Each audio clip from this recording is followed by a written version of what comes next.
네 몸뚱이라도 팔아서 내 돈 갚아내! 평생 악착같이 모은 전 재산이 날아간 시어머니는 눈이 뒤집힌 채 며느리의 머리채를 움켜쥐고 악을 써댔어요. 30억 전 재산이 하룻밤에 사라진 시어머니는 이성을 잃은 채 며느리를 사채업자들 앞에 내팽개쳤습니다. 집안은 비명과 욕설, 울음과 저주가 뒤엉킨 생지옥으로 변해버렸죠. 7년 동안 참고 또 참았던 연희도 그날만큼은 정말 살아서 이 집을 못 나갈지도 모른다는 공포에 숨이 막혔습니다. 그렇게 모든 것이 끝장났다고 생각한 바로 그 순간 연희의 휴대폰에 수상한 문자 한 통이 도착합니다. 그리고 그 문자 한 통이 이 집안의 운명을 송두리째 뒤집기 시작했어요. 시작 전 구독과 좋아요를 눌러주시고 어디서 듣고 계신지 알려주시면 고마운 마음을 담아 그쪽으로 큰절 올리겠습니다. 그럼 오늘의 사연 시작합니다. 새벽 4시 정연이의 하루는 세상이 가장 깊이 잠든 그 시간에 시작됩니다. 손가락 끝이 욱신거렸어요. 갈라진 마디 사이로 어젯밤 찬물에 손빨래를 하다 터진 상처가 아직도 아물지 않았죠. 연희는 진통제 2알을 입안에 털어넣고 세면대의 찬물로 억지로 넘겼습니다. 약이 목구멍을 타고 내려가는 동안에도 손은 멈추지 않았어요. 시어머니 조춘자가 간밤에 어질러 놓은 욕실 바닥을 무릎을 꿇고 손걸레로 한 뼘씩 닦아 나갔습니다. 타일 틈새에 낀 때를 긁어내는 동안 연희의 눈은 아무런 감정도 담지 않은 채 그저 바닥을 향해 있었어요. 7년이 지난 지금 눈물조차 이 시간에는 흘러나오지 않았습니다. 아픔에 익숙해진 것이 아니라 아프다는 것을 느낄 여유조차 사라진 것이었죠. 사람이 무언가에 완전히 짓눌리면 결국 고통도 감각도 함께 마모된다는 것을 연희는 몸으로 알고 있었습니다. 욕실 청소를 마친 연희는 곧장 세탁실로 향했어요. 커다란 대야에는 조춘자의 속옷이 쌓여 있었습니다. 세탁기가 버젓이 있어도 조춘자는 기어이 찬물로 손빨래를 시켰죠. 기계가 아닌 사람의 손으로 빨아야 진짜 깨끗한 것이라는 이유였지만 연희는 이제 그 말 뒤에 무엇이 숨어 있는지 너무도 잘 알고 있었습니다. 그것은 청결함의 문제가 아니었어요. 복종의 문제였습니다. 찬물이 손목까지 차올랐습니다.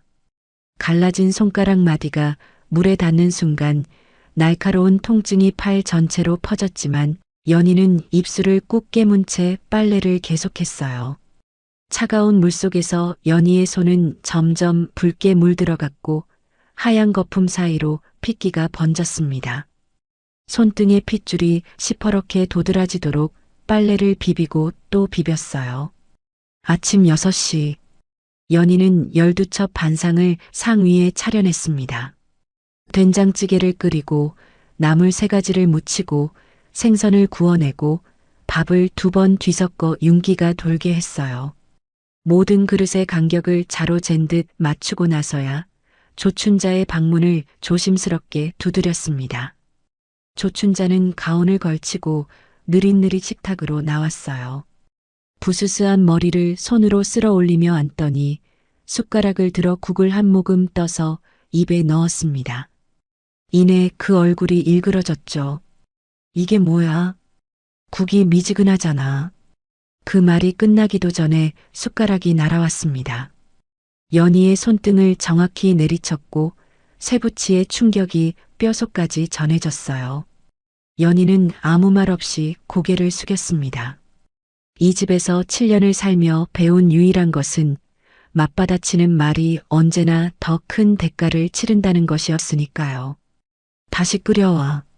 연희는 국솥을 도로 불 위에 올렸습니다. 가스불이 올라오고 국물이 서서히 끓어오르기 시작했어요. 그때 부엌으로 걸어 들어오는 발소리가 들렸습니다. 연희가 영문을 몰라 고개를 돌린 순간이었죠. 조춘자의 손이 연희의 손목을 낚아챘습니다.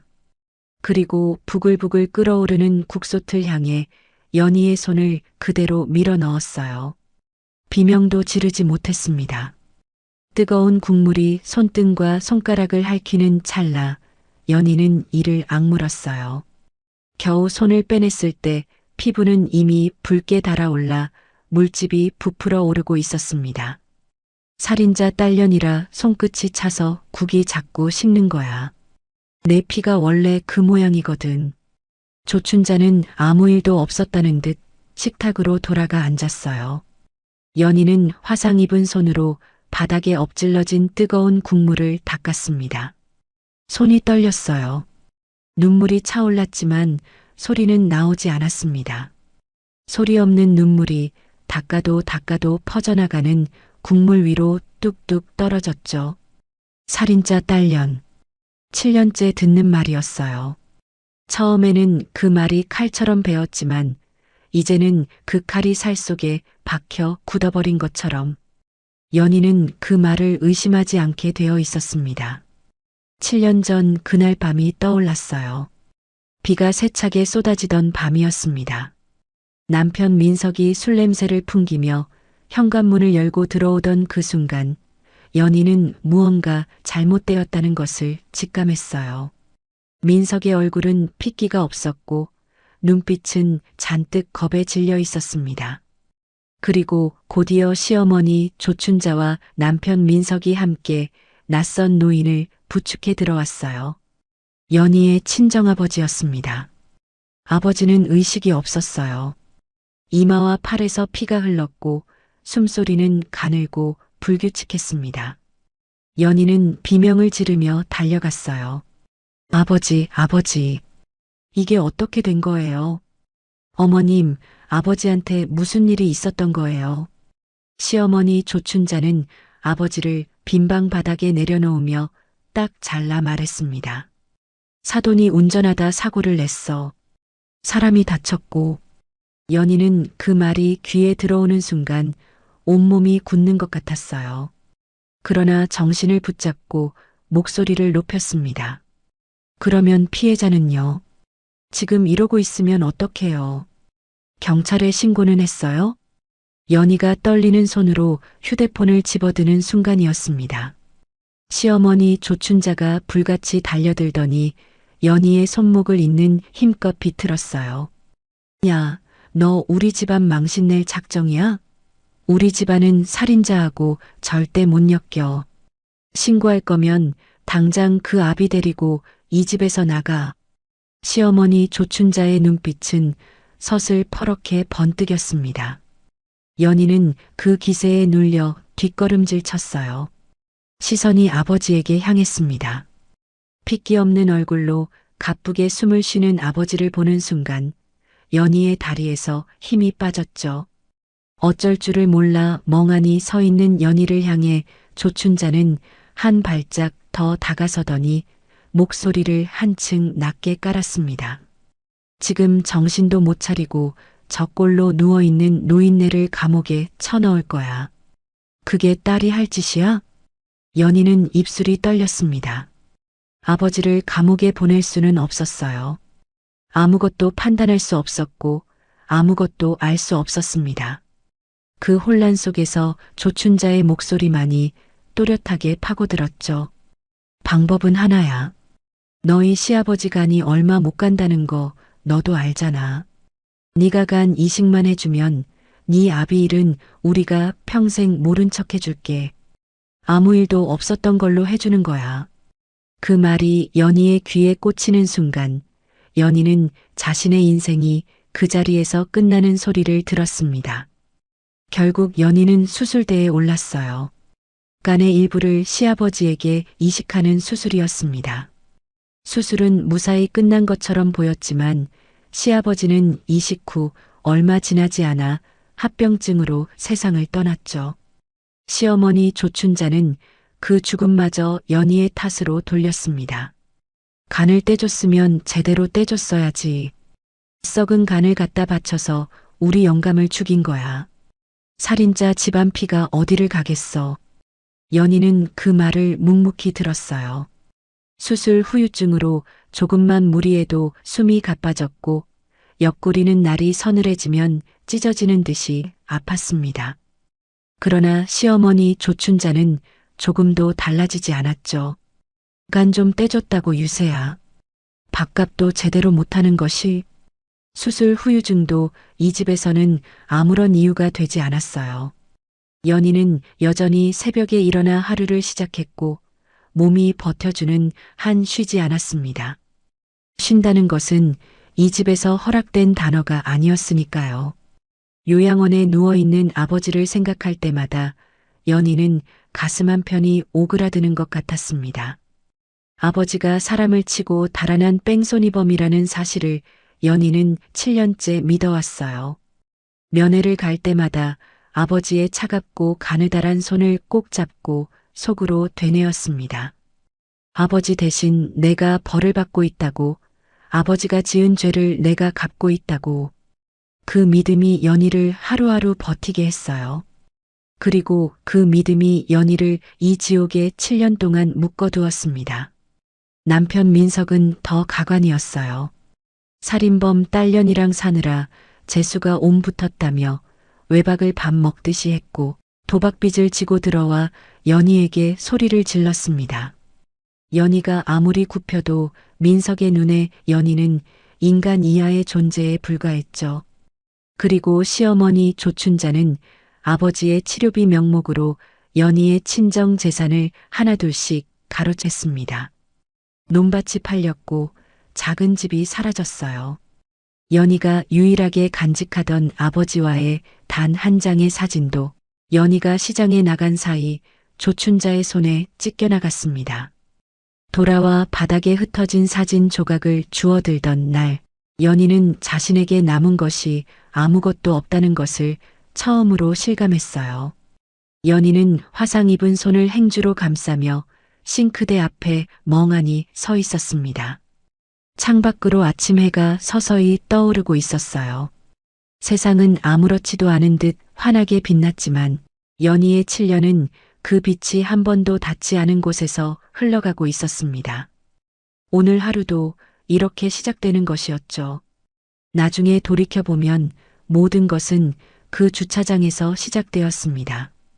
남편 민석은 그날 밤도 돈을 잃었어요. 불법 도박장 지하 계단을 올라오는 그의 얼굴은 울그락불그락 달아올라 있었고 주머니는 텅 비어 있었습니다. 이번 달만 해도 3번째였죠. 잃으면 또 빌리고 빌리면 또 잃는 악순환 속에서 남편 민석은 자신이 왜 이렇게 되었는지 한 번도 진지하게 생각해 본 적이 없었어요. 남 탓을 하기에도 자책을 하기에도 그는 너무 오랫동안 자기 자신 안에서 썩어 있었습니다. 주차장으로 내려서던 남편 민석의 발이 멈췄어요. 자신의 차 앞범퍼에 화려한 붉은색 스포츠카가 바짝 들이박혀 있었습니다. 범퍼가 우그러졌고 도색이 긁혀나갔죠. 남편 민석의 눈에 순식간에 불이 켜졌어요. 아씨, 이게 무슨 짓이야? 남편 민석은 성큼성큼 스포츠카를 향해 다가갔습니다. 입에서는 이미 욕설이 터져나오고 있었어요. 그런데 차 옆에 서 있는 사람을 보는 순간 남편 민석의 입이 그대로 굳어버렸습니다. 여자였어요. 또래인지 몇 살 어린지 가늠하기 어려운 눈부시게 아름다운 여자였습니다. 명품 코트를 걸친 어깨가 반듯했고 차갑게 내리깔린 눈매 아래로 작고 단정한 입술이 살짝 벌어져 있었죠. 남편 민석은 자신도 모르게 욕설을 삼켰어요. 여자는 남편 민석과 눈이 마주치자 당황한 듯 눈썹을 살짝 모으더니 먼저 고개를 숙였습니다. 정말 죄송합니다. 후진하다가 그만. 수리비는 얼마든지 드릴게요. 목소리가 낮고 차분했어요. 당황한 기색은 역력했지만 흐트러짐이 없었습니다.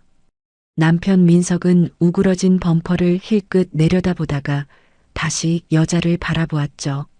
손목에서 반짝이는 시계, 손가락에 가느다란 금반지, 그리고 이 주차장 어디에도 어울리지 않는 그 깔끔한 차림새가 눈에 들어왔습니다. 남편 민석의 머릿속에서 무언가가 빠르게 계산되기 시작했어요. 아이고, 이런 미인을 만나다니 오늘 제 운이 다 여기에 쏠린 것 같은데요. 차는 고치면 그만이지 뭘요. 남편 민석은 방금 전까지 입에서 욕이 나오던 사람이라고는 믿기 어려울 만큼 능청스럽게 웃어 보였습니다.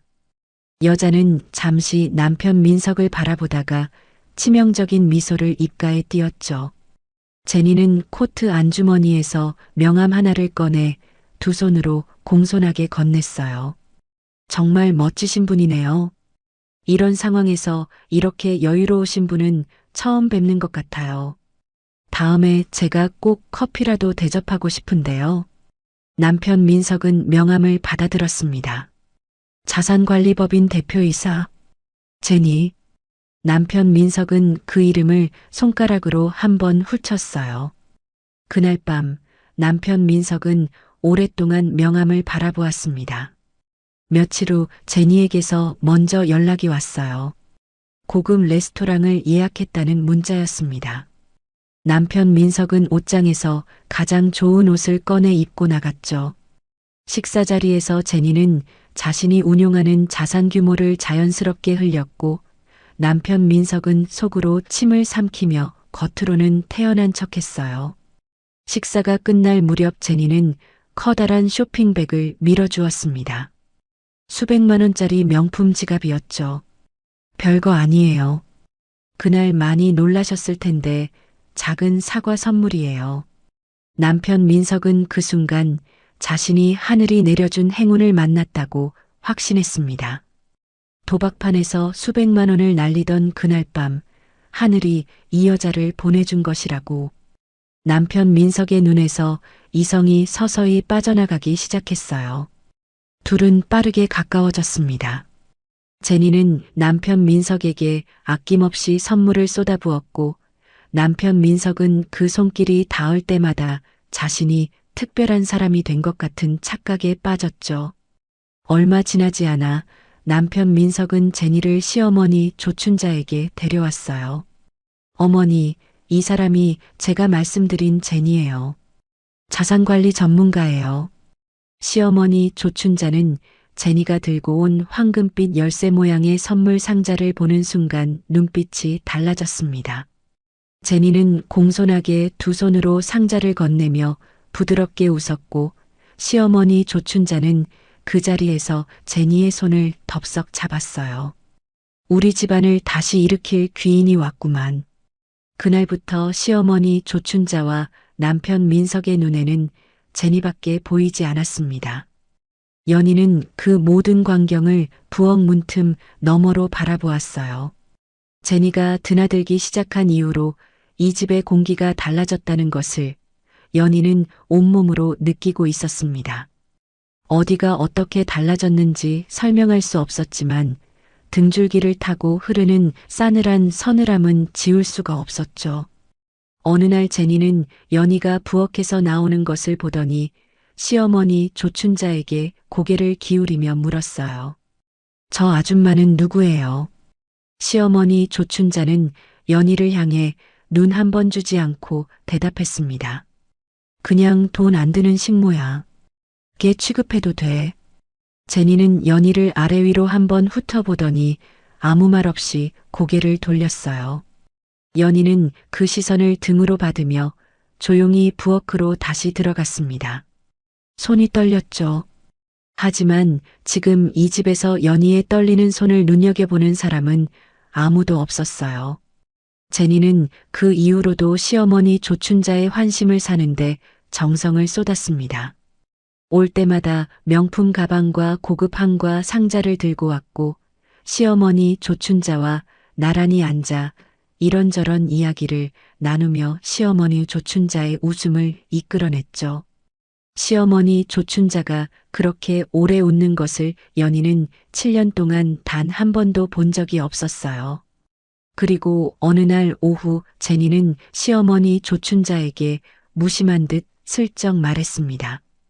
어머님, 제가 요즘 진행하는 재개발 부지 투자가 있는데요. 30억만 넣으시면 한 달 안에 50억으로 불려드릴 수 있어요. 자리가 딱 하나 남아서 어머님한테 먼저 말씀드리는 거예요. 시어머니 조춘자의 눈이 번쩍 열렸습니다. 30억이 50억이 된다. 그 말 한마디가 시어머니 조춘자의 머릿속을 가득 채웠어요. 시어머니 조춘자는 그날 밤 잠을 이루지 못했습니다. 시댁 상가의 시세를 머릿속으로 계산했고 집을 처분하면 얼마가 나올지 가늠했죠. 50억이라는 숫자가 자꾸만 눈앞에 어른거렸어요. 시어머니 조춘자는 연희를 불러 안방 금고를 열게 했습니다. 귀한 손님 오셨으니 금고 속 금부치들이나 제대로 닦아놔. 반짝반짝하게. 연희는 무릎을 꿇고 금고 안을 닦았어요. 그 옆에서 제니는 소파에 앉아 다리를 꼬고 시어머니 조춘자와 이야기를 나누며 금고의 위치와 구조를 눈으로 천천히 훑었습니다.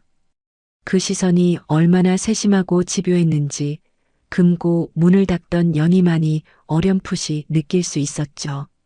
하지만 연희는 그것이 무엇을 의미하는지 아직 알지 못했어요. 며칠 후 남편 민석은 연희에게 이혼 서류를 집어 던졌습니다. 서류가 연희의 발 앞에 펼쳐졌어요. 남편 민석의 눈에는 조금의 망설임도 없었습니다. 살인자 냄새나니까 이제 그만 꺼져라. 나 제니랑 결혼해서 강남 갈 거야. 연희는 서류를 바라보았어요. 손이 차갑게 식었습니다. 고개를 들어 남편 민석을 바라보았지만 남편 민석은 이미 연희에게서 눈을 거두고 있었죠. 못해요. 연희의 목소리는 낮고 떨렸지만 그 두 글자만큼은 또렷했습니다. 남편 민석의 눈썹이 올라갔어요. 연희가 이렇게 정면으로 거부한 것은 7년 만에 처음이었죠. 뭐? 못한다고요. 아버지가 병원에 아직? 그때 시어머니 조춘자가 방에서 나왔습니다. 연희의 말을 중간에 잘라내며 차갑게 쏘아붙였어요. 내 아비 병원비 7년이나 대줬으면 은혜는 충분히 갚은 거야. 빈손으로 몸만 나가. 그게 싫으면. 시어머니 조춘자는 연희의 눈을 똑바로 들여다보며 한 박자 쉬었습니다. 오늘 당장 내 아비 요양원에서 끌어내 길바닥에다 버려버릴 테니까 그리 알아. 연희의 무릎이 떨렸어요. 아버지가 길바닥에서 홀로 버려지는 장면이 눈앞에 떠올랐습니다. 요양사도 병원도 아무도 없는 길바닥에서 아버지가 쓰러지는 장면이. 연희는 그 자리에서 무너지지 않기 위해 이를 악물었죠. 하지만 이미 다리는 떨리고 있었고 눈앞이 뿌옇게 흐려지고 있었습니다. 이 집에서 연희가 버틸 수 있는 이유는 오직 하나였어요. 아버지. 그리고 그 이유를 이 집 사람들은 너무도 잘 알고 있었습니다. 사람이 사람에게 할 수 있는 가장 잔인한 짓은 때로 주먹이 아니라 말로, 발길질이 아니라 눈빛으로 이루어집니다. 연희는 그것을 이 집에서 7년 동안 배웠고 제니가 드나들기 시작한 이후로 그 잔인함은 한층 더 정교해졌죠. 시어머니 조춘자는 제니에게 잘 보이기 위해 가장 먼저 연희의 방을 빼앗았어요. 연희가 7년 동안 몸을 뉘어온 작은 방은 하루아침에 제니의 짐 창고가 되었고 연희는 지하 보일러실로 쫓겨났습니다.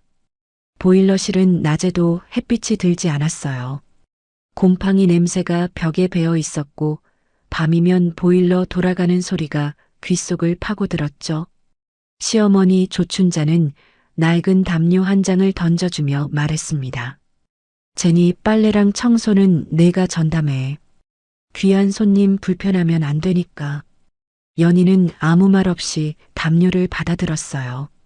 이 집에서 말은 언제나 더 큰 것을 잃게 만드는 도구였으니까요. 제니는 처음 며칠 동안은 연희에게 시선조차 주지 않았습니다. 그러다 어느 날 저녁 연희가 제니의 방 빨래를 걷어들고 복도를 지나는 순간이었어요.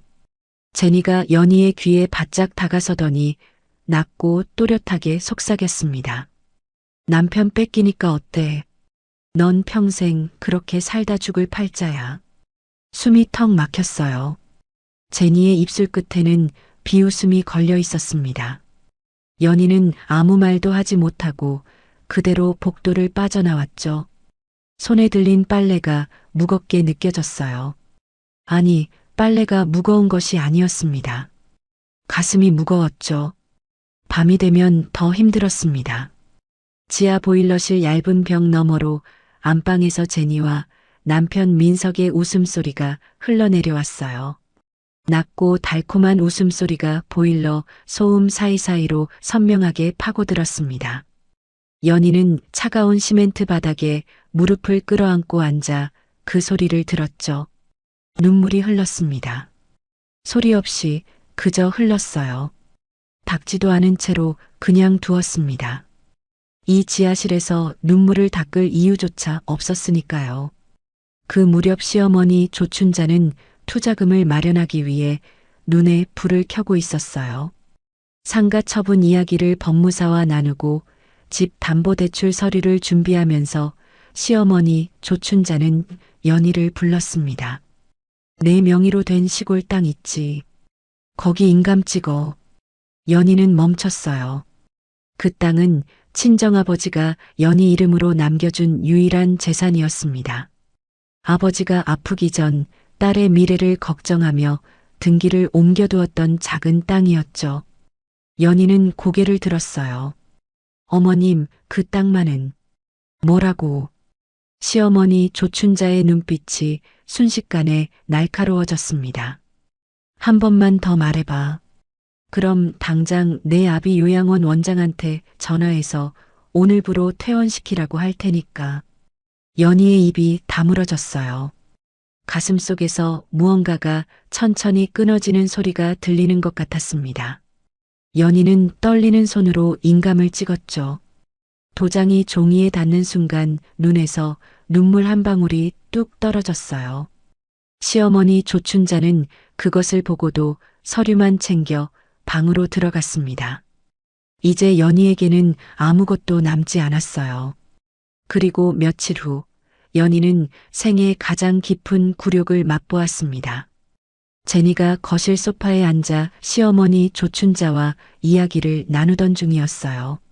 제니는 핸드백에서 작은 가위를 꺼내더니 연희를 손짓으로 불렀습니다. 연희가 다가서자 제니는 아무렇지도 않은 얼굴로 연희의 머리카락을 한 움큼 쥐었죠. 식모가 너무 화려하면 복이 달아난다고 하더라고요. 가위가 서걱서걱 소리를 냈습니다. 머리카락이 바닥으로 떨어졌어요. 듬성듬성 아무렇게나 잘린 머리카락이 연희의 어깨 위에도 발 아래에도 흩어졌습니다. 연희는 눈을 감았죠. 이를 악물었어요. 손이 부들부들 떨렸지만 움직이지 않았습니다. 시어머니 조춘자는 그 광경을 보며 손뼉을 쳤어요. 남편 민석은 제니의 비위를 맞추려 씩 웃으며 연희의 발을 걷어찼습니다. 잘 됐네. 꼴값 좀 덜 떨겠다. 연희는 그 자리에서 쓰러지지 않기 위해 발바닥에 온 힘을 주었어요. 눈물은 이미 더 이상 나오지 않았습니다. 너무 많이 울어서가 아니라 지금 이 순간 눈물조차 이 사람들에게 보여주고 싶지 않았기 때문이었죠. 연희는 그것이 자신에게 남은 마지막 자존심임을 알고 있었어요. 그날 밤 연희는 요양원으로 향했습니다. 면회 시간이 끝났지만 원장이 사정을 알고 잠깐 들어가게 해주었죠. 아버지는 침대에 누운 채 눈만 조금 떴어요. 연희는 아버지의 손을 두 손으로 감싸 쥐었습니다. 아버지의 손은 차갑고 가늘었죠. 아버지, 제가 전생에 무슨 죄를 지었을까요? 말이 끝나기도 전에 연희의 어깨가 들썩였습니다. 소리 없는 울음이었어요. 아버지는 아무 말도 하지 못했습니다. 다만 가느다란 손가락이 연희의 손등 위에서 미세하게 움직였죠. 그것이 전부였지만 연희는 그 손끝에 온기로 그날 밤을 버텼습니다. 한편 제니는 이 집안에서 자신만의 조용한 작업을 이어가고 있었어요. 시어머니 조춘자가 방심한 사이 제니는 안방 금고 앞에 서서 조춘자가 번호를 누르는 손을 눈으로 따라갔습니다. 하나, 둘, 셋, 넷. 제니의 눈빛은 차갑고 정확했죠. 번호를 확인한 제니는 아무 일도 없었다는 듯 소파로 돌아와 앉았어요. 그리고 그날 밤부터 제니는 조춘자가 잠든 시간을 골라 금고를 천천히 뒤지기 시작했습니다. 무엇을 찾는지, 왜 찾는지 이 집안에서는 아무도 알지 못했죠. 남편 민석은 제니와의 장밋빛 미래에 취해 도박장에서 수억 원의 빚을 추가로 지고 들어왔어요. 제니가 곧 50억을 안겨줄 것이라는 믿음이 남편 민석의 판단을 완전히 무너뜨리고 있었습니다. 사채업자의 전화가 하루에도 몇 번씩 울렸지만 남편 민석은 아랑곳하지 않았죠. 시어머니 조춘자는 건물을 담보로 받은 30억 현금을 가방 가득 담아 제니 앞에 내놓았습니다. 묵직한 가방이 테이블 위에 놓이는 소리가 거실까지 들렸어요. 시어머니 조춘자의 얼굴에는 50억을 손에 쥔 날을 상상하는 광기 어린 흥분이 가득했습니다. 제니는 그 가방을 내려다보며 미소를 지었죠. 그 미소가 어떤 미소인지 이 집안에서 알아챈 사람은 아무도 없었어요. 바로 그날 시어머니 조춘자는 연희를 거실로 불러냈습니다. 네가 제니 발 좀 닦아줘라. 연희는 눈을 들어 시어머니 조춘자를 바라보았어요. 그리고 제니를 바라보았습니다. 제니는 소파에 비스듬히 기대어 앉아 발을 내밀며 연희를 내려다보고 있었죠.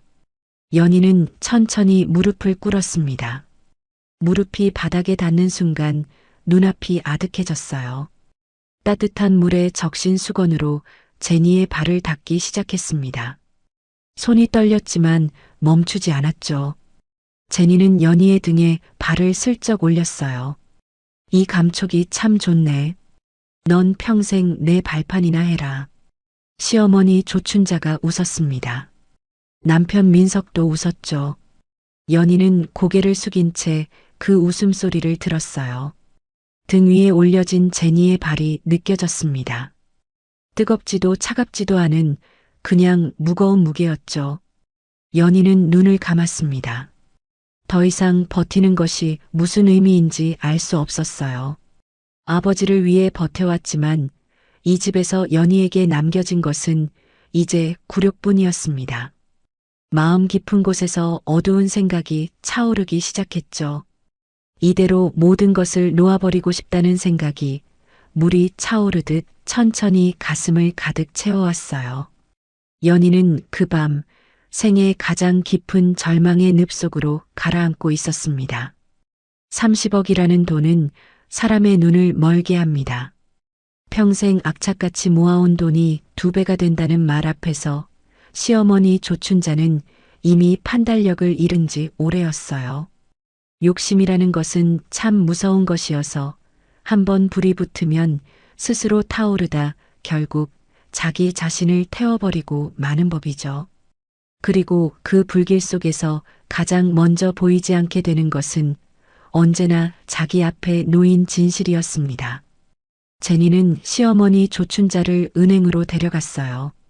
나란히 창구 앞에 앉아 서류를 작성하는 동안 제니는 내내 조곤조곤 설명을 이어갔고 시어머니 조춘자는 고개를 끄덕이며 제니가 내미는 종이에 도장을 찍었습니다.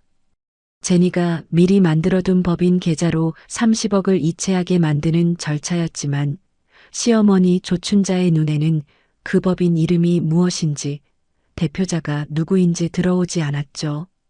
창구 직원이 서류를 검토하며 한 번 더 물었어요. 30억 원 전액 이체 맞으시죠? 수취인 계좌명에 한 번 더 확인해 주세요.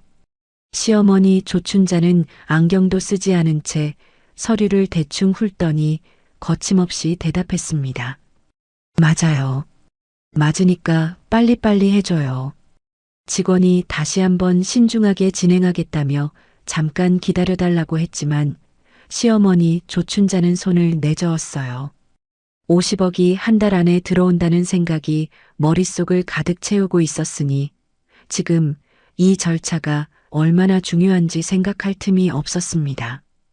제니는 그 옆에서 시어머니 조춘자의 손을 살짝 토닥이며 부드럽게 말했죠. 어머님, 다 잘 될 거예요. 걱정 마세요. 송금 완료 화면이 뜨는 순간 시어머니 조춘자는 은행 로비에서 두 손을 맞잡으며 탄성을 질렀습니다. 이제 한 달이면 50억이 내 손에 들어온다. 목소리가 얼마나 컸던지 옆 창구 손님들이 힐끗 쳐다볼 정도였어요. 시어머니 조춘자는 그 시선도 기분 좋게 받아넘기며 어깨를 폈습니다. 이 세상이 전부 자기 것인 양당당한 걸음으로 은행 문을 나섰죠. 제니는 그 옆에서 조용히 미소를 지었어요. 그리고 시어머니 조춘자가 잠깐 화장실을 다녀오는 사이 품 안에서 휴대폰을 꺼내 짧은 문자를 보냈습니다. 입금 완료. 시작해. 문자를 보내고 나서 제니는 휴대폰을 도로 집어넣었어요. 표정 하나 흔들리지 않았습니다. 화장실에서 돌아온 시어머니 조춘자가 밝은 얼굴로 다가오자 제니는 다시 환한 미소를 지어 보였죠. 두 사람은 나란히 은행 문을 나섰습니다. 봄 햇살이 내리쬐는 거리였지만 그 미소 뒤에 무엇이 숨어 있는지 시어머니 조춘자는 꿈에도 알지 못했어요. 집으로 돌아온 시어머니 조춘자는 흥분이 채 가시지 않은 얼굴로 곧장 연희를 불러 세웠습니다. 이제 넌 정말 필요 없다. 내 아비도 이제 우리는 모르고 너도 당장 이 집에서 나가. 이혼 서류 여기 있으니까 도장 찍고 꺼져. 연희는 식탁 위에 놓인 서류를 바라보았어요. 손이 떨렸습니다. 빈손으로 쫓겨나는 순간 아버지의 병원비가 끊긴다는 것을, 아버지가 갈 곳이 없어진다는 것을 연희는 너무도 잘 알고 있었죠. 입술이 떨렸지만 말이 나오지 않았습니다.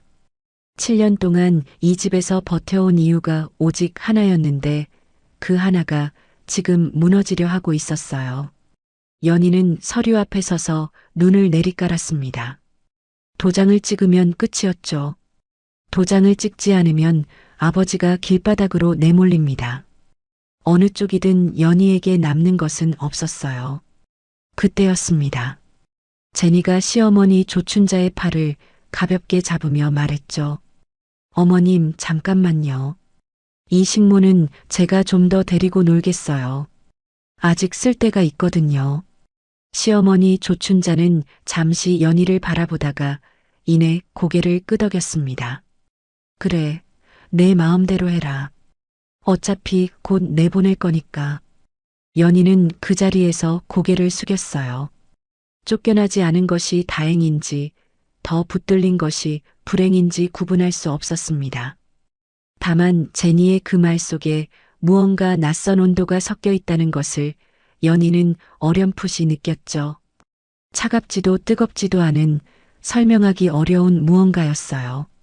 하지만 그것이 무엇인지 생각할 여유는 없었습니다. 연희는 고개를 숙인 채 조용히 부엌으로 돌아갔죠. 그날 밤 집안이 조용해지기를 기다렸다가 제니가 움직이기 시작했어요. 안방 불이 꺼지고 시어머니 조춘자의 깊은 숨소리가 문틈으로 새어나오기를 한참 기다렸다가 제니는 소리 없이 복도를 걸었습니다. 맨발로 발소리 하나 내지 않은 채 안방 문을 밀고 들어갔죠. 달빛이 창문을 통해 가느다랗게 들어오고 있었어요. 제니는 그 빛을 따라 금고 앞으로 다가가 무릎을 꿇었습니다. 손가락으로 번호를 눌렀죠. 하나, 둘, 셋, 넷. 철컥 묵직한 소리와 함께 금고 문이 열렸어요. 제니는 작은 손전등을 꺼내 금고 안을 천천히 훑었습니다. 서류 묶음, 통장, 도장들 사이를 조심스럽게 헤집었죠. 손가락 끝이 구석진 곳에 닿았어요. 낡은 천 조각에 쌓인 작은 케이스 하나였습니다. 제니의 손이 멈췄죠. 숨을 한번 고르고 케이스를 들어 올려 손전등 빛에 비춰보았어요. 특이한 문양이 새겨진 검은 케이스였습니다. 제니의 눈빛이 깊어졌어요. 가슴이 빠르게 뛰었지만 손은 흔들리지 않았죠. 그리고 입술 끝에 아주 천천히 의미심장한 미소가 번졌습니다. 제니는 케이스를 가운 주머니 깊숙이 집어넣고 금고 문을 소리 없이 닫았어요. 그리고 왔던 길을 다시 걸어 자신의 방으로 돌아갔습니다. 시어머니 조춘자는 아무것도 모른 채 깊은 잠 속에 있었죠. 다음 날 아침 연희는 제니의 방을 청소하다가 이상한 것을 발견했어요. 제니의 가방이 침대 위에서 쏟아지면서 그 사이에 있던 작은 케이스 하나가 바닥으로 떨어진 것이었습니다. 연희는 무심코 그것을 집어들었죠. 그런데 손에 쥐는 순간 어디서 본 듯한 느낌이 강하게 밀려왔어요. 특이한 문양이 새겨진 검은 케이스. 뇌리 어딘가에서 기억이 스쳤습니다. 희미하고 오래된 기억이었죠. 7년 전 그날 밤이었어요. 비가 세차게 쏟아지던 그 밤, 남편 민석과 시어머니 조춘자가 아버지를 부축해 들어오고 난 뒤였습니다. 연희가 아버지 곁에서 어쩔 줄 몰라 하던 그 순간, 시어머니 조춘자가 민석의 팔을 세게 잡아 끌며 무언가를 손에 쥐어주던 장면이 떠올랐어요. 둘은 목소리를 바짝 낮추고 있었습니다. 절대 들키면 안 된다. 그리고 남편 민석이 그것을 들고 안방으로 들어가 금고 깊숙이 밀어넣던 장면도요. 연희는 그때 아버지 걱정에 눈물이 앞을 가려 그냥 지나쳤지만 분명히 보았습니다. 이 케이스였어요. 바로 이 문양이 새겨진 이 케이스였죠. 왜 제니가 이것을 가지고 있는 것일까요? 연희는 케이스를 손에 쥔 채 멍하니 서 있었습니다. 심장이 빠르게 뛰었어요. 케이스를 열어보고 싶었습니다. 그러나 무엇이 들어있는지 알게 되면 알아서는 안 될 것을 알게 될 것만 같은 두려움이 손을 붙잡았죠. 연희는 케이스를 쥔 채 그 자리에서 꼼짝도 하지 못했습니다. 창밖으로 바람이 불었어요. 커튼이 살랑 흔들렸죠. 그 순간 방문이 열렸습니다. 제니였어요. 제니의 시선이 연희의 손에 들린 케이스로 향하는 순간 방 안의 공기가 차갑게 굳었습니다. 1초, 2초. 둘은 그 자리에서 서로를 바라보았죠. 제니의 눈빛이 순식간에 날카로워졌어요. 제니는 아무 말도 하지 않은 채 성큼 다가서더니 연희의 손에서 케이스를 낚아채고 연희의 뺨을 세게 쳤습니다. 남의 물건에 손대지 마. 찰싹 소리가 방 안에 울렸어요. 연희는 뺨을 감싸 쥔 채 아무 말도 하지 못했습니다. 제니는 케이스를 가방 안에 깊이 집어넣고 방에서 나갔죠. 문이 쾅 닫혔어요. 연희는 그 자리에 홀로 남겨졌습니다. 뺨이 얼얼했죠. 그러나 그 통증보다 방금 스쳐간 기억의 파편들이 더 오래 머릿속을 맴돌았어요. 저 케이스 안에는 무엇이 들어있는 것일까요? 왜 시어머니 조춘자는 그것을 7년 동안 금고 깊숙이 숨겨두었을까요? 그리고 왜 제니는 그것을 찾고 있었던 것일까요? 연희는 흩어지는 생각들을 억지로 눌렀습니다. 지금 이 집에서 연희가 해야 할 일은 생각이 아니었어요. 버티는 것이었습니다. 시어머니 조춘자는 제니가 자신의 아들과 결혼할 날만 손꼽아 기다리며 집안 곳곳을 들뜬 마음으로 바꾸기 시작했어요. 낡은 소파가 이탈리아제 가죽 소파로 바뀌었고 오래된 식탁이 대리석으로 교체되었습니다. 시어머니 조춘자는 예물 목록을 종이 가득 써내려가며 흥분된 얼굴로 제니에게 내밀었고 제니는 그것을 받아들고 부드럽게 웃으며 고개를 끄덕였죠. 시어머니 조춘자의 눈에는 이미 강남 새 아파트와 사업가, 며느리의 모습이 선명하게 그려지고 있었습니다. 조춘자는 그 상상 속에서 한껏 부풀어 올라 있었어요. 남편 민석은 제니와의 장밋빛 미래에 완전히 취해 도박장에서 수억 원의 빚을 추가로 지고 들어왔습니다. 제니가 곧 거액을 안겨줄 것이라는 믿음이 남편 민석의 판단을 완전히 무너뜨리고 있었죠. 사채업자의 전화가 하루에도 몇 번씩 울렸지만 남편 민석은 아랑곳하지 않았어요. 오히려 큰 소리를 쳤습니다. 곧 큰 돈 들어온다. 그때 다 갚으면 되는 거 아니야. 그러나 사채업자들은 기다려주지 않았어요. 어느 날 저녁 시댁 대문 앞에 험악한 인상의 남자 둘이 나타나 초인종을 눌러댔습니다. 남편 민석이 황급히 나가 달래고 돌아왔지만 그 얼굴은 이미 창백하게 질려 있었죠. 시어머니 조춘자는 그 꼴을 보며 혀를 찼지만 한 달 뒤 50억이 들어오면 모든 것이 해결된다는 믿음으로 스스로를 달랬어요. 연희는 지하실에서 그 소리들을 들었습니다. 새 가구를 옮기는 소리, 시어머니 조춘자의 들뜬 웃음소리, 남편 민석이 제니에게 살갑게 굴며 내는 목소리들이 천장 너머로 흘러내려왔죠. 연희는 차갑게 식은 밥 한 덩이를 앞에 두고 그 소리들을 듣다가 숟가락을 내려놓았어요. 밥이 넘어가지 않았습니다. 썩은 냄새가 코를 찔렀지만 그것도 이제는 익숙했죠. 이 지하실에서 연희에게 주어지는 밥은 언제나 이랬습니다. 남은 것, 식은 것, 아무도 손대지 않은 것들이었어요. 복수를 꿈꾸지 않은 것은 아니었습니다. 이 집 사람들이 언젠가 그 대가를 치르는 날을 상상한 적이 없지 않았죠. 하지만 방법이 없었어요. 연희에게는 돈도 사람도 기댈 곳도 없었습니다. 있는 것이라고는 매일 아침 진통제를 삼키며 버티는 몸뚱이 하나뿐이었죠. 연희는 두 무릎을 끌어안고 차가운 시멘트 바닥에 등을 기댔어요. 천장 너머에서 시어머니 조춘자의 웃음소리가 또 한 번 흘러내려왔습니다. 연희는 눈을 감았죠. 그런데 며칠 사이 제니의 태도가 묘하게 달라지고 있었어요. 전에는 연희를 향한 독설이 날카롭고 거침없었다면 요즘은 어딘가 건성이었습니다. 마치 이미 관심이 다른 곳으로 넘어간 것처럼 연희가 눈앞에 있어도 있는 듯 없는 듯 대하는 날이 많아졌죠. 그리고 어떤 날은 제니가 연희와 눈이 마주치는 순간 아주 짧게 무언가를 삼키는 듯한 표정을 짓기도 했어요.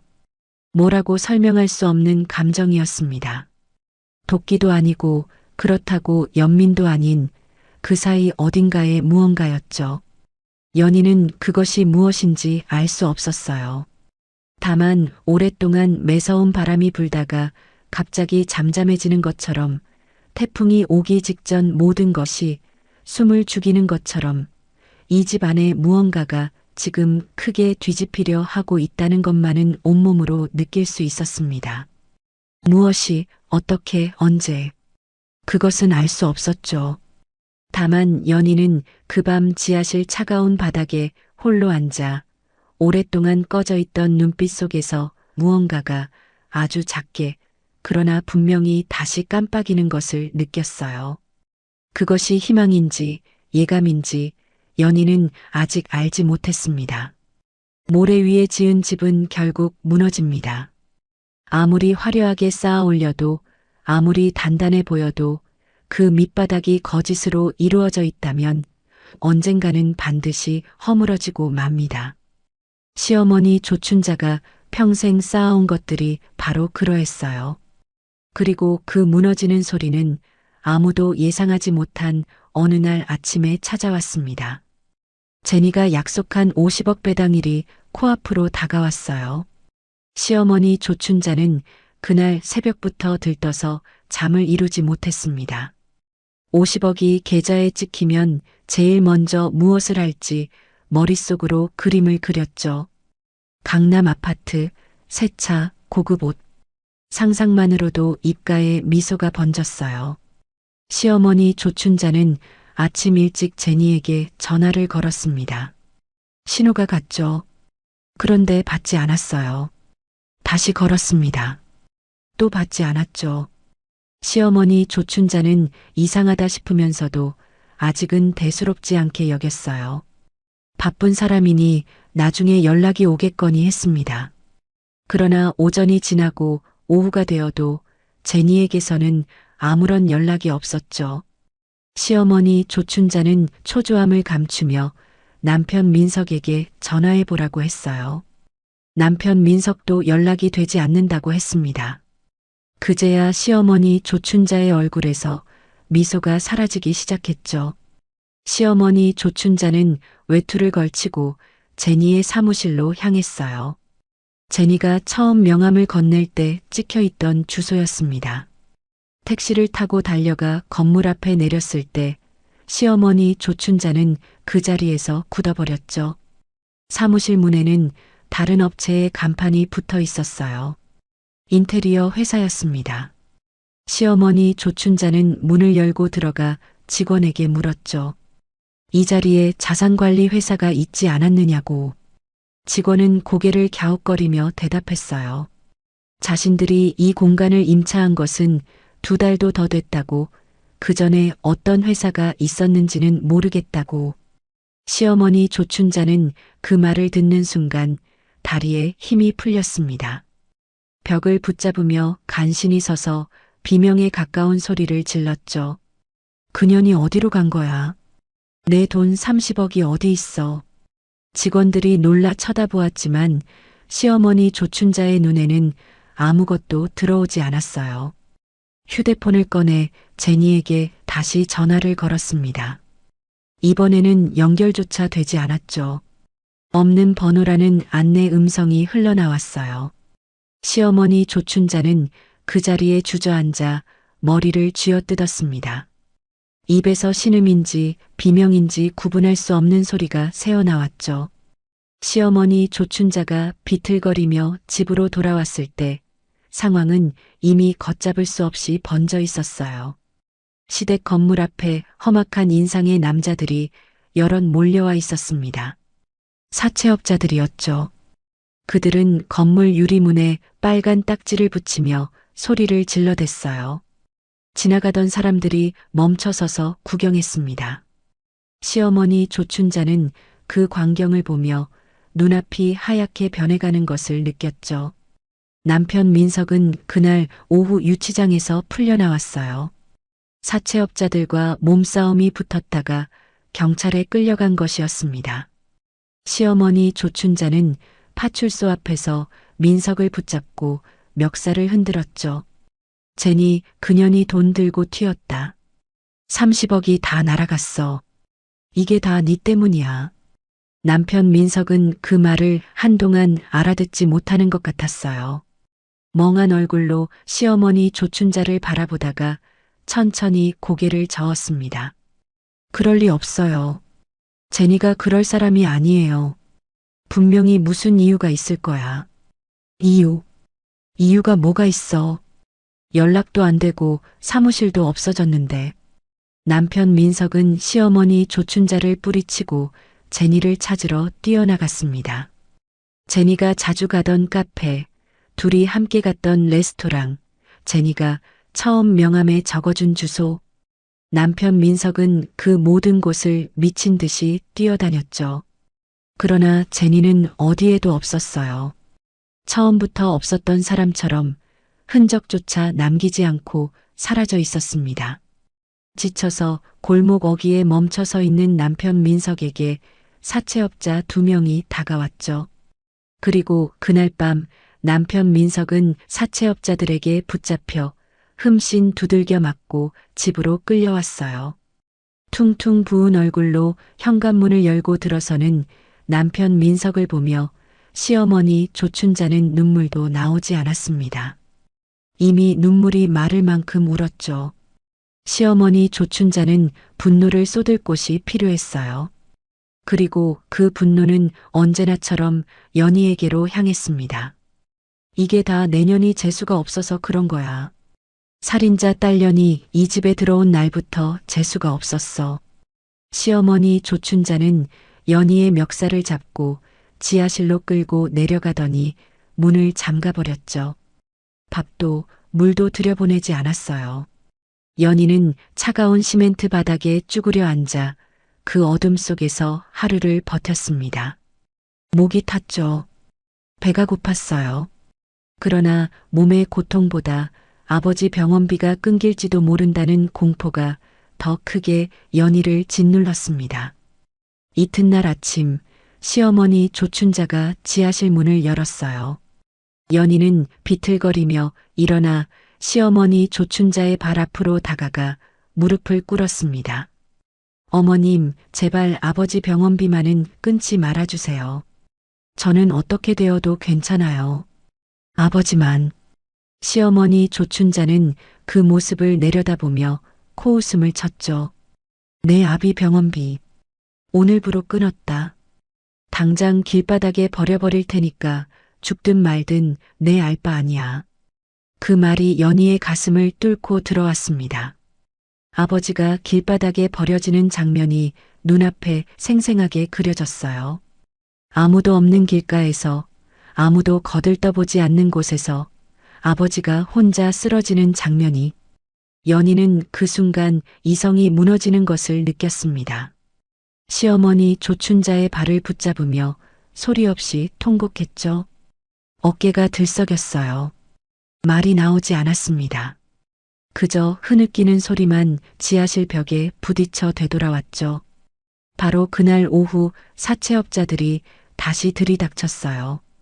이번에는 예고도 없이 거실까지 밀고 들어왔습니다. 우두머리로 보이는 남자가 시어머니 조춘자 앞에 서서 차갑게 말했죠. 내일 오전까지 원금 이자 다 해서 못 갚으면 이 집에서 당장 나가세요. 법적으로 이미 다 처리해뒀습니다. 시어머니 조춘자는 그 말을 듣는 순간 얼굴이 하얗게 질렸어요. 30억 전 재산이 사라졌습니다. 상가도 없어졌죠. 집도 담보로 잡혔어요. 남은 것이 아무것도 없었습니다. 시어머니 조춘자는 그 자리에서 거품을 물고 쓰러졌죠. 사채업자들이 당황해서 물러나는 사이 남편 민석이 달려와 시어머니 조춘자를 부축했어요. 잠시 후 시어머니 조춘자가 눈을 떴습니다. 그 눈이 천천히 연희에게로 향했죠. 도끼가 가득한 눈빛이었어요. 시어머니 조춘자는 비틀거리며 일어나더니 연희의 머리채를 두 손으로 움켜쥐었습니다. 내 몸뚱이라도 팔아서 내 돈 갚아내. 이년아. 그리고 사채업자들을 향해 소리쳤죠. 2년 신체포 기각서라도 써주면 되는 거 아니에요. 데려가요. 데려가서 부려먹으면 되잖아요. 연희는 머리채가 잡힌 채 끌려가지 않으려 버텼어요. 사채업자들도 차마 그 말에 선뜻 응하지 못하고 서로 얼굴을 쳐다보았습니다. 거실이 아수라장이 되었죠. 남편 민석은 구석에 서서 그 광경을 바라보다가 슬금슬금 자신의 방으로 들어갔어요. 짐을 싸기 시작했습니다. 옷가지와 귀중품을 가방에 쑤셔 넣으며 혼자 도망치려 했죠. 그 소리를 들은 시어머니 조춘자가 연희를 내팽개치고 방으로 달려들었어요. 어딜 가? 이 상황에 혼자 도망가려고. 저라도 살아야 뭘 어떻게 해보죠? 뭐라고? 이게 지금 모자간의 추악한 육탄전이 벌어졌습니다.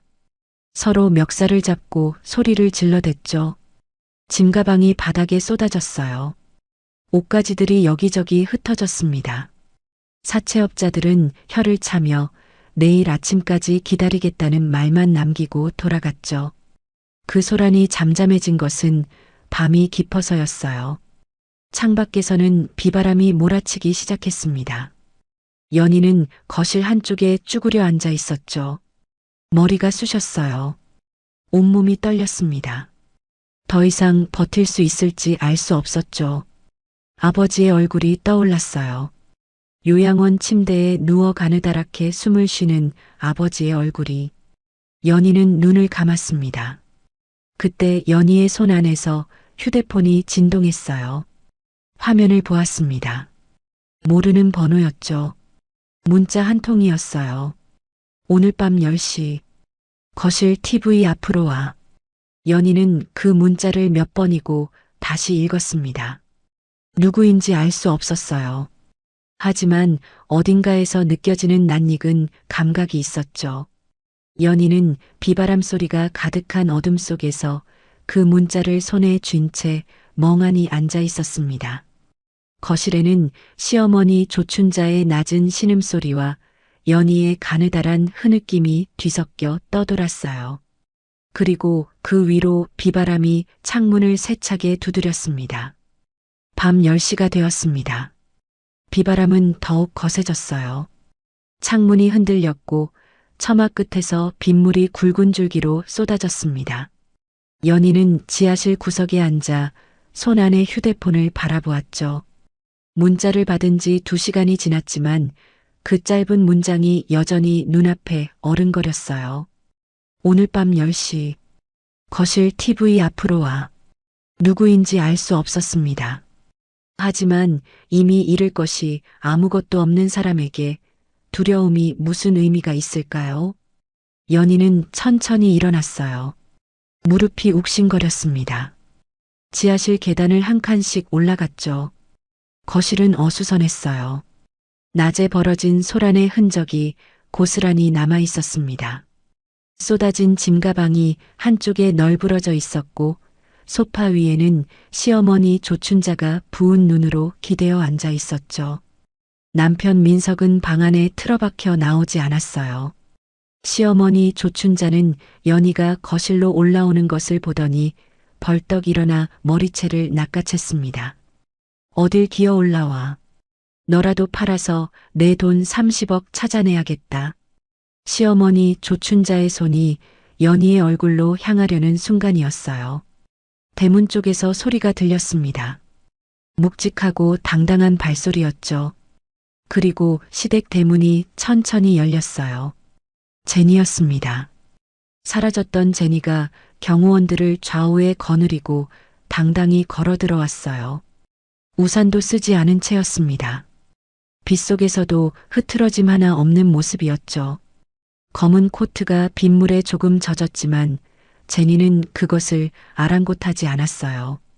눈빛은 싸늘하고 또렷했습니다. 그 눈빛이 처음 이 집에 드나들 때와는 완전히 달라져 있었죠. 환하게 웃으며 명품 가방을 들고 들어오던 그 제니가 아니었어요. 시어머니 조춘자는 연희의 머리채를 놓고 제니를 향해 달려들었습니다. 제니, 내 돈 30억 어디 있어? 당장 내놔. 경호원 2명이 앞을 막았어요. 시어머니 조춘자는 경호원들을 밀쳐내려다 그대로 내동댕이 쳐졌죠. 바닥에 쓰러진 시어머니 조춘자는 눈물 콧물을 쏟으며 소리쳤습니다. 이게 무슨 짓이야? 내 돈 내놓으라고. 사기꾼년아. 그때 남편 민석이 방에서 뛰쳐나왔어요. 제니를 보는 순간 눈이 커졌습니다. 반가움과 분노가 뒤섞인 얼굴로 제니에게 달려들었죠. 제니 씨, 어디 있었어요? 내가 얼마나 찾았는지 알아요. 연락은 왜 안 받은 거야? 도대체 30억은 어디 있는 거야? 제니는 남편 민석을 한번 싸늘하게 훑어보고는 눈길을 거두었습니다. 그리고 경호원에게 고개를 끄덕였죠. 경호원이 남편 민석의 팔을 비틀어 소파에 눌러앉혔어요. 남편 민석은 버둥거렸지만 역부족이었습니다. 제니는 그 광경을 바라보며 천천히 입을 열었어요. 30억? 그 돈은 이미 임자가 다 찾아갔는데요. 시어머니 조춘자가 바닥에서 고개를 들었습니다. 누가 내 돈을 가져가? 제니는 대답 대신 품 안에서 무언가를 꺼내 들었어요. 작은 블랙박스 칩이었습니다. 시어머니 조춘자의 금고에서 꺼낸 바로 그 케이스 안에 들어있던 것이었죠. 제니는 그것을 손가락 사이에 끼운 채 연희를 쳐다보았어요. 정연희, 너 이 칩이 뭔지 알지? 내 시어머니가 7년 동안 숨겨온 진실이야. 연희는 그 말의 의미를 바로 알아듣지 못했습니다. 멍하니 칩을 바라보았죠. 시어머니 조춘자는 칩을 보는 순간 얼굴이 흑빛으로 변했어요. 바닥에서 벌떡 일어나 제니에게 달려들었습니다. 그거 당장 내놔. 가짜야. 아무것도 아니야. 가짜면 왜 이렇게 떠세요? 제니는 시어머니 조춘자를 가볍게 비켜서며 거실 대형 TV 앞으로 걸어갔어요. 칩을 연결했습니다. 화면이 켜졌죠. 잡음이 섞인 화면이었어요. 날짜가 보였습니다. 7년 전 그날의 날짜였죠. 비 오는 밤이었어요. 화면 속에서도 빗소리가 들렸습니다. 블랙박스 영상이었죠. 카메라 앵글은 차량 전방을 향해 있었어요. 그리고 화면 속 젖은 도로 위에서 사람의 형체가 보였습니다. 차가 그 형체를 치었죠. 쿵 소리와 함께 사람이 쓰러졌어요. 차는 멈추지 않았습니다. 그 차를 모는 사람의 얼굴이 백미러에 잠깐 비쳤죠. 남편 민석이었습니다. 연희는 그 순간 숨이 멎는 것 같았어요. 영상은 계속되었습니다. 잠시 후 차가 골목으로 들어섰죠. 시어머니 조춘자가 나타났어요. 둘은 차 안에서 무언가를 속닥였습니다. 그리고 시어머니 조춘자가 트렁크에서 무언가를 꺼냈죠. 장갑이었어요. 장갑을 낀 시어머니 조춘자는 뒷좌석으로 가더니 의식을 잃고 쓰러져 있는 사람의 손을 잡아 핸들 위에 갖다 댔습니다. 지문을 묻히는 것이었죠. 그 사람의 얼굴이 화면에 잡혔어요. 연희의 친정아버지였습니다. 연희의 다리가 풀렸어요. 그 자리에서 주저앉았습니다. 손이 바닥을 짚었지만 온몸이 떨려 버티기가 어려웠죠. 머릿속이 하얗게 되었어요. 아무 생각도 나지 않았습니다. 아버지가 아니었어요. 아버지는 사고를 낸 것이 아니었습니다. 아버지는 처음부터 피해자였죠. 그런데 시어머니 조춘자와 남편 민석이 아버지의 손에 지문을 묻혀 범인으로 만들었어요. 그리고 연희에게 그것을 믿게 했습니다. 7년 동안, 7년 내내 아버지가 아니었어. 연희의 입술이 떨렸어요. 목소리가 나오지 않았습니다. 그저 숨만 가쁘게 들이켰죠. 당신들이 우리 아버지를. 말이 이어지지 않았어요. 가슴이 터질 것 같았습니다. 눈물이 쏟아졌죠. 소리가 나지 않는 울음이었어요. 너무 크게 무너지면 소리조차 나오지 않는다는 것을 연희는 그 순간 처음으로 알았습니다. 시어머니 조춘자는 TV 화면을 향해 달려들었어요. 주먹으로 화면을 부수려 했습니다. 경호원이 막았죠. 시어머니 조춘자는 경호원을 뚫고 TV 코드를 뽑으려 했지만 그마저도 막혔어요.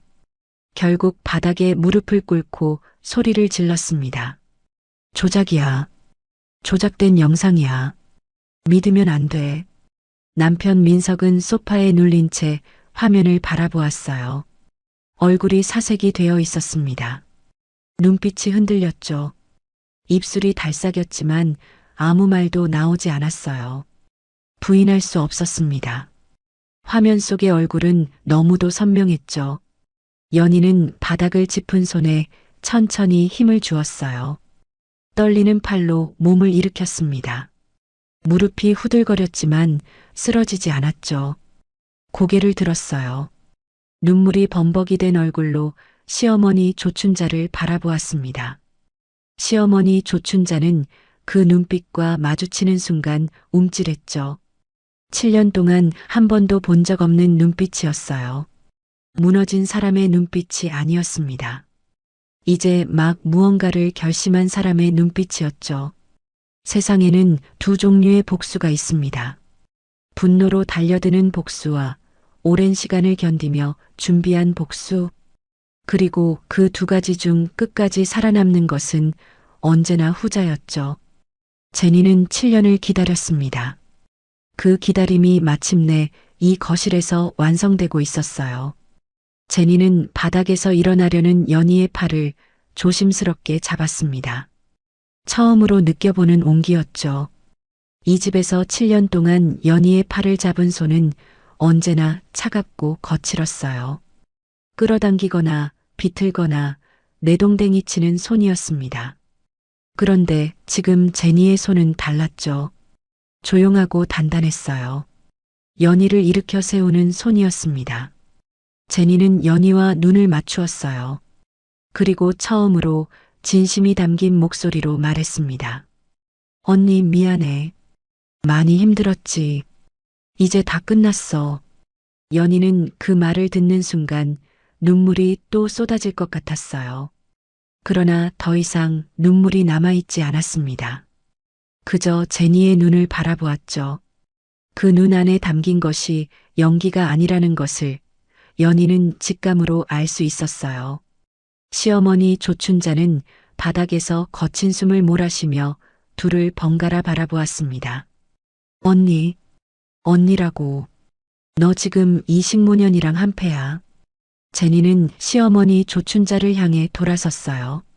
그리고 가방 안에서 두툼한 서류 봉투를 꺼냈습니다. 봉투에서 서류를 꺼내 시어머니 조춘자의 눈앞에 펼쳐 보였죠. 법인 등기부 서류였어요. 조춘자가 30억을 송금한 그 법인의 등기부였습니다.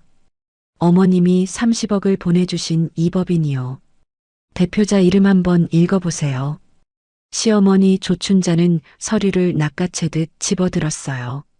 눈을 찡그리며 대표자 이름을 찾았습니다. 그리고 그 이름을 읽는 순간 손에서 서류가 떨어졌죠. 대표이사 정연희. 시어머니 조춘자는 입을 벌린 채 굳었어요. 말이 나오지 않았습니다. 거품이 입가에 맺혔죠. 자신이 평생 모욕하고 짓밟았던 식모 며느리에게 자신이 평생 모아온 전 재산 30억을 고스란히 바친 것이었어요. 자기 손으로, 자기 도장으로, 자기 발로 은행까지 걸어가서 이게 어떻게 어머님이 꼼꼼히 확인하지 않으신 거죠.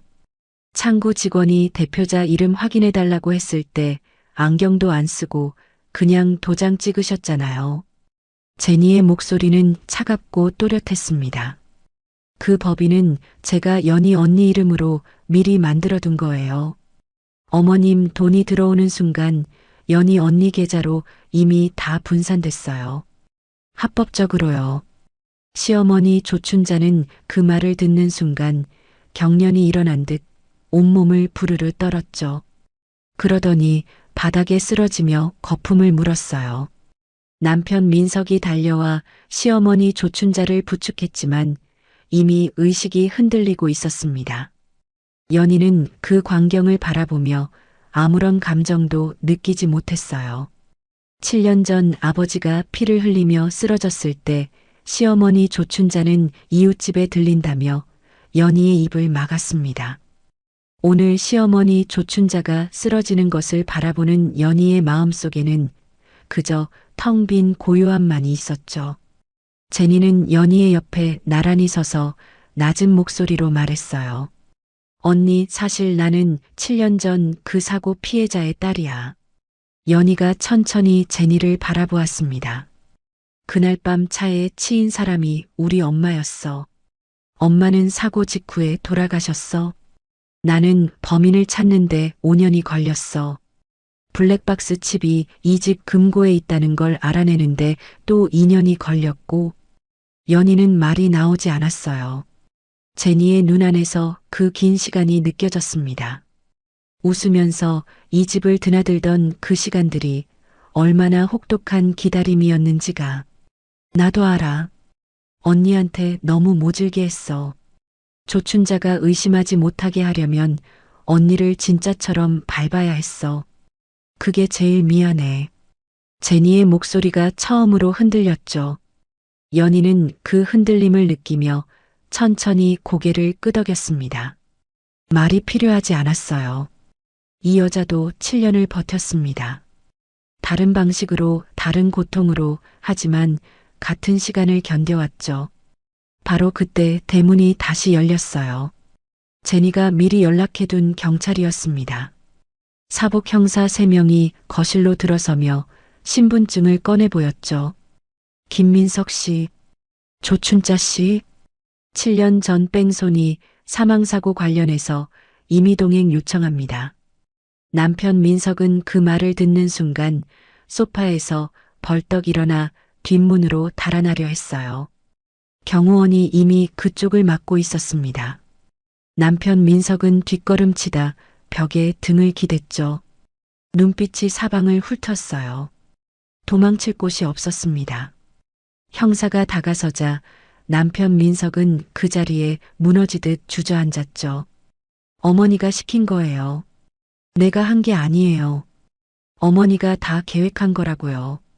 형사가 수갑을 채우는 동안 남편 민석은 쉬지 않고 소리를 질렀어요. 시어머니 조춘자에게 죄를 떠넘기며 울부짖었습니다. 의식이 흐릿한 시어머니 조춘자도 들것에 실려나가면서 끝까지 연희를 향해 저주를 퍼부었죠. 이 배은망덕한 년. 우리가 7년 동안 먹여 살렸더니 이런 식으로 갚아. 두고 봐라. 반드시 두고 봐. 연희는 그 말을 들으며 눈을 감았습니다. 7년 동안 그 목소리가 무서웠어요. 7년 동안 그 저주가 연희의 몸속 깊이 박혀 있었죠. 그런데 지금은 아무렇지도 않았습니다. 바람 소리처럼 귓가를 스치고 지나갔어요. 연희는 그들이 끌려나가는 소리를 들으며 거실에 홀로 서 있었습니다. 경찰차 소리가 멀어졌어요. 빗소리만 남았죠. 제니는 연희의 곁으로 다시 다가왔습니다. 그리고 조용히 말했어요. 언니, 시댁 건물 소유권이랑 30억. 법적으로 다 언니 거야. 이미 서류 다 준비해뒀어. 연희는 한동안 아무 말도 하지 못했습니다. 그 숫자가 머릿속에서 실감이 나지 않았어요. 돈보다 건물보다 지금 연희의 머릿속을 가득 채운 것은 오직 한 사람이었죠. 연희는 제니를 바라보았습니다. 아버지한테 가야 해. 제니는 고개를 끄덕였어요. 차 키를 꺼내 연희의 손에 쥐어주었습니다. 연희는 빗속으로 나갔어요. 우산도 챙기지 않았습니다. 빗물이 머리 위로 쏟아졌지만 걸음을 멈추지 않았죠. 요양원에 도착했을 때는 밤이 깊어 있었어요. 당직 간호사가 연희의 젖은 모습을 보고 놀라며 막으려 했지만 연희는 멈추지 않고 아버지의 병실로 향했습니다. 아버지는 눈을 감고 있었어요. 연희는 침대 옆에 무릎을 꿇었습니다. 아버지의 손을 두 손으로 감싸쥐었죠. 차갑고 가느다란 손이었어요. 7년 동안 이 손을 잡을 때마다 연희는 속으로 되뇌었습니다. 아버지가 지은 죄를 내가 갚겠다고. 아버지 대신 내가 벌 받겠다고. 그 말들이 이제 모두 거짓이었다는 것을 연희는 이 손을 쥐며 다시 한번 온몸으로 느꼈어요. 아버지. 연희의 목소리가 떨렸습니다. 아버지의 눈꺼풀이 천천히 움직였죠. 가느다랗게 눈을 떴어요. 흐릿한 눈빛이 연희를 향했습니다. 아버지가 아니래요. 아버지가 한 게 아니래요. 그놈들이 범인이었어요. 우리 아버지는 아무 잘못도 없었어요. 연희는 말을 이어가지 못했어요. 7년치의 울음이 한꺼번에 터져 나왔습니다.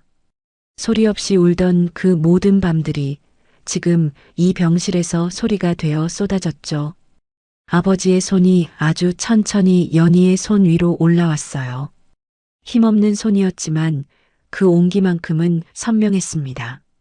연희는 아버지의 손을 이마에 대고 한참을 울었어요. 빗소리가 병실 창문을 두드렸습니다. 그 소리가 이상하게도 포근했죠. 7년 동안 연희를 짓누르던 무게가 조금씩, 아주 조금씩 내려앉고 있었어요. 다음 날 아침 연희는 구치소 면회실로 향했습니다. 유리 너머 시어머니 조춘자가 앉아 있었죠. 하룻밤 사이에 10년은 늙어 보였어요. 연희는 자리에 앉아 시어머니 조춘자를 바라보았습니다. 시어머니 조춘자는 연희를 보자마자 수화기를 들고 소리쳤죠. 잘 됐어. 실컷 해먹어라. 하지만 언젠가는 반드시. 연희는 가방 안에서 작은 용기 하나를 꺼냈어요. 식어버린 밥 덩어리였습니다. 연희는 그것을 유리 앞에 조용히 올려놓았죠. 7년 동안 저한테 주신 거 돌려드리는 거예요. 시어머니 조춘자는 그 밥 덩어리를 바라보며 굳었습니다. 당신 아들이 우리 아버지를 죽이려 했지만 결국 당신 아들이 당신 인생을 죽였어요. 평생 거기서 잘 지내세요. 연희는 수화기를 내려놓고 자리에서 일어났어요.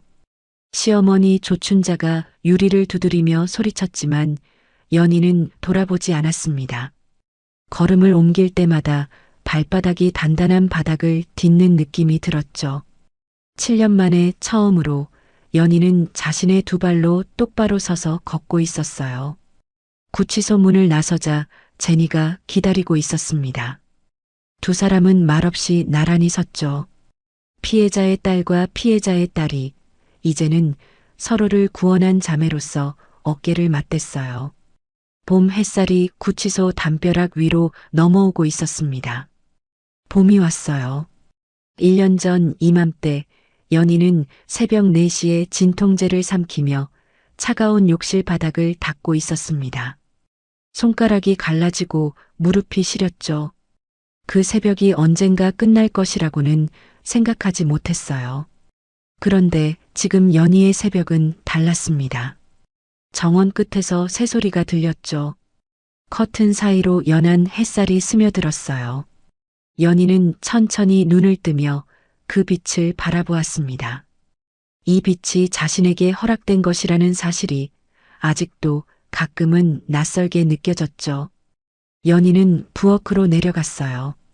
아버지가 좋아하는 미역국을 올리고 갓 지은 밥이 뜸을 들이는 동안 마당으로 나갔습니다. 봄볕이 따뜻했죠. 정원 한쪽에 심어둔 매화나무에 하얀 꽃이 피어 있었어요. 연희는 꽃 앞에 잠시 서서 숨을 들이켰습니다.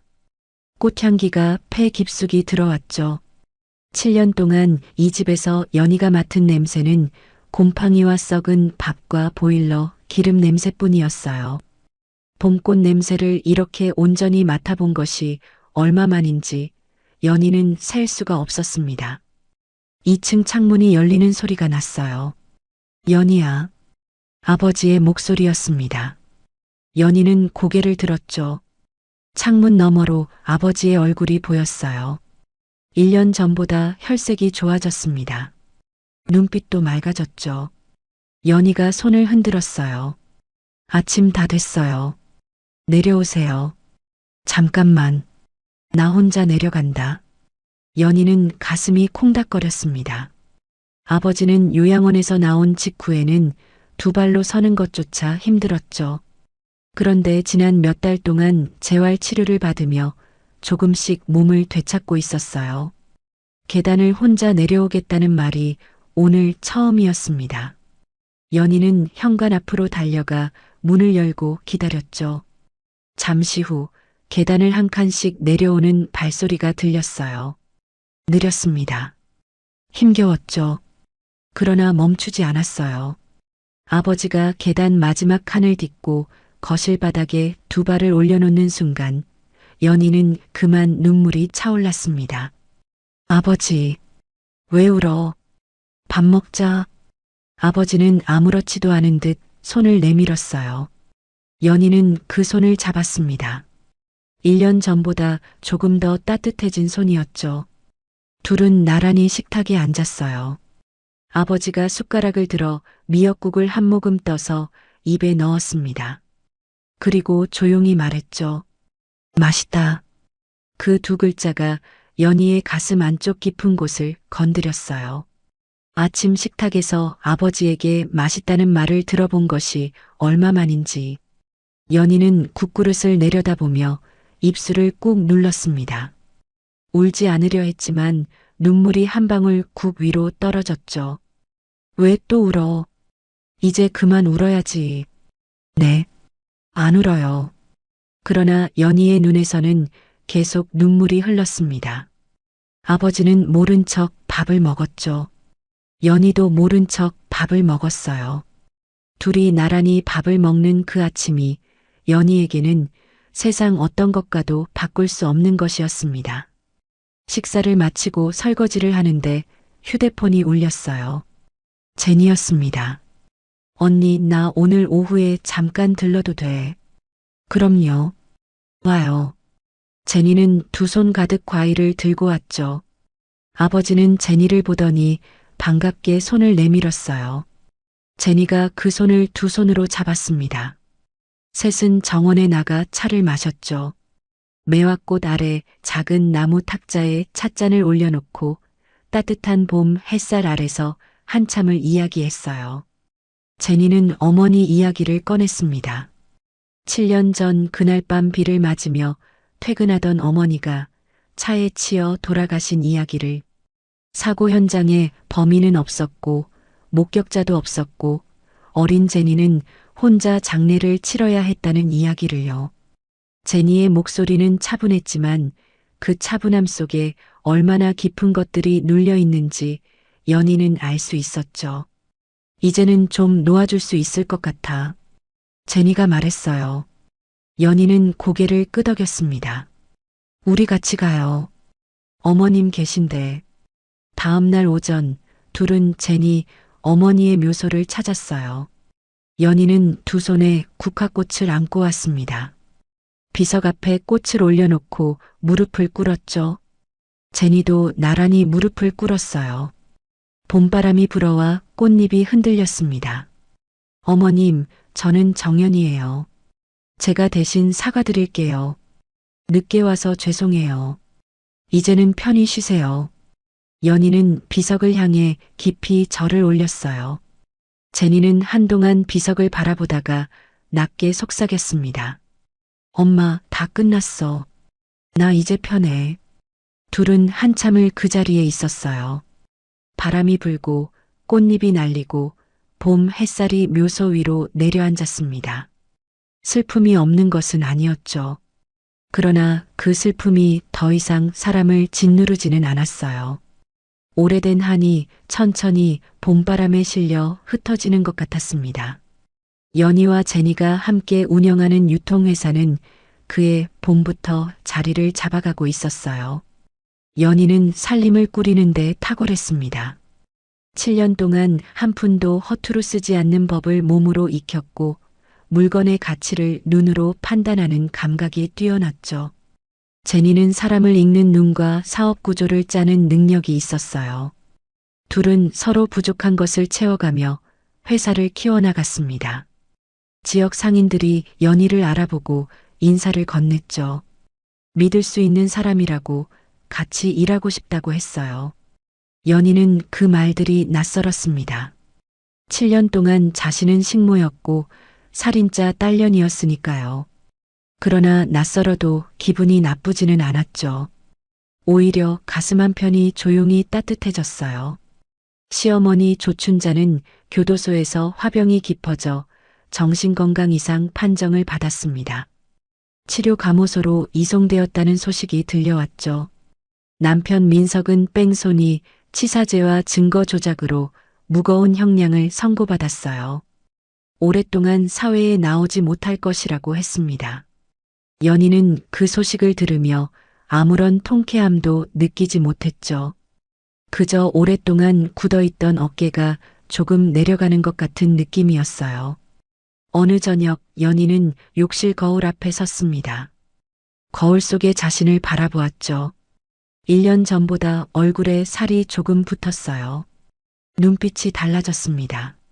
7년 동안 고개를 숙이고 살았더니 어느 순간부터 거울을 보는 것이 습관에서 사라져 있었죠. 지금 거울 속의 얼굴은 낯설었지만 나쁘지 않았어요. 연희는 거울 속의 자신에게 조용히 말했습니다. 이제 정말 행복하게 살자. 혼잣말이었지만 부끄럽지 않았어요. 연희는 거울 속에 자신에게 처음으로 다정하고 당당한 미소를 지어 보였습니다. 옆구리의 수술 자국이 거울에 비쳤죠. 7년 동안 그 자국은 연희에게 굴욕의 흔적이었어요. 간을 내주고도 욕을 먹었던 그 시간의 상처였습니다. 그런데 지금 연희는 그 자국을 손가락으로 가볍게 짚었죠. 차갑지도 뜨겁지도 않았어요.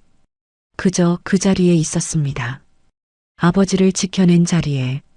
연희는 손을 거두며 천천히 고개를 끄덕였죠. 이 자국은 이제 아픔이 아니었어요. 아버지를 위해 버텼던 사랑의 흔적이었습니다. 다음 날 아침 연희는 아버지와 함께 마을 뒷길을 걸었어요. 아버지의 걸음이 아직 느렸지만 두 발로 땅을 밟고 있었습니다. 연희는 아버지의 팔을 가볍게 잡고 나란히 걸었죠. 길 양쪽으로 벚꽃이 피어 있었어요.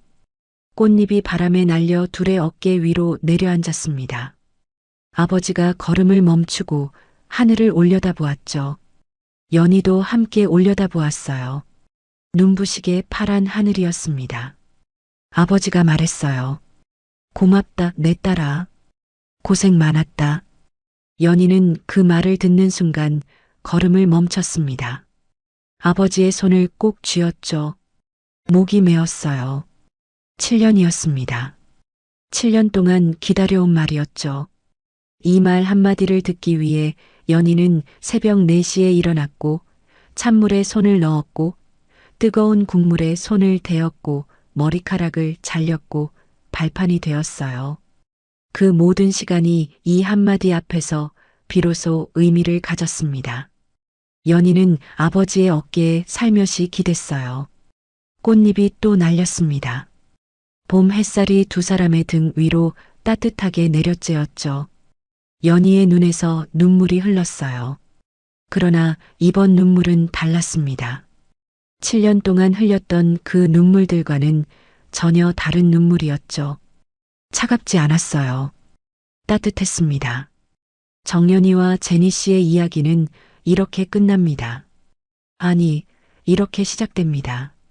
지옥 같던 7년을 지나 이제야 비로소 자신의 이름으로 살아가는 여자들의 이야기가요. 오늘의 사연은 어떠셨나요? 조선 숙종 때의 의관 이수광은 제자들에게 이런 말을 남겼습니다.